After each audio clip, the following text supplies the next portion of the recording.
Ukraine যুদ্ধ শুরুর পর থেকে যুক্তরাজ্য এবং রাশিয়ার সম্পর্ক যুদ্ধ পরবর্তী সময়ে সবচেয়ে নাজুক অবস্থানে পৌঁছেছে। যুক্তরাজ্য একের পর এক নিষেধাজ্ঞা আরোপের সঙ্গে ইউক্রেনকে সামরিক সহায়তা দিয়ে যাচ্ছে। এমন অবস্থায় যুক্তরাষ্ট্রের সঙ্গে সম্পর্ক পুনর্গঠনের আলোচনার মধ্যেই দুই ব্রিটিশ কূটনীতিককে বহিষ্কার করল রাশিয়া। গুপ্তচর বৃত্তির অভিযোগ এনে সোমবার তাদেরকে 2 সপ্তাহের মধ্যে রাশিয়া ছাড়তে বলা হয়েছে। এতে ইউরোপের সঙ্গে অবনতি হতে থাকা রাশিয়ার সম্পর্ক আরও তলানিতে গিয়ে ঠেকল। যুক্তরাজ্যের পররাষ্ট্র দপ্তর তাদের কূটনীতিকদের বিরুদ্ধে রাশিয়ার গুপ্তচর বৃত্তির অভিযোগ যদিও ভিত্তিহীন বলে উড়িয়ে দিয়েছে।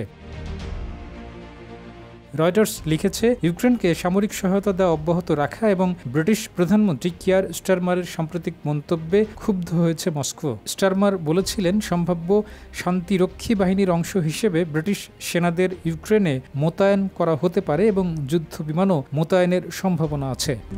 RICL TMX, যুগের পর যুগ স্থাপনা থাকে মজবুত।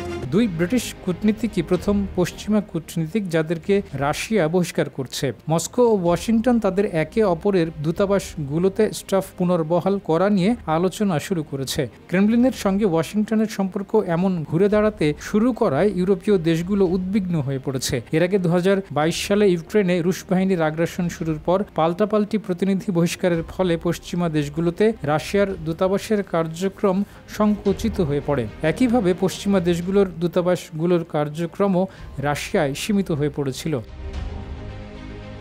রাশিয়ার পররাষ্ট্র মন্ত্রণালয় জানিয়েছে, তারা বহিষ্কার সংক্রান্ত বিষয়ে ব্রিটিশ দূতাবাসের এক প্রতিনিধিকে তলব করেছে এবং অভিযোগ করেছে ওই দুই কূটনীতিক ব্রিটেনের গোয়েন্দা সংস্থার অঘোষিত সদস্য, যা মস্কো কোনোভাবেই মেনে নেবে না। পররাষ্ট্র মন্ত্রণালয় সতর্ক করে বলেছে, যদি ব্রিটেন এ ঘটনায় উত্তেজনা বাড়ানোর চেষ্টা করে তবে রাশিয়াও পাল্টা ব্যবস্থা নেবে।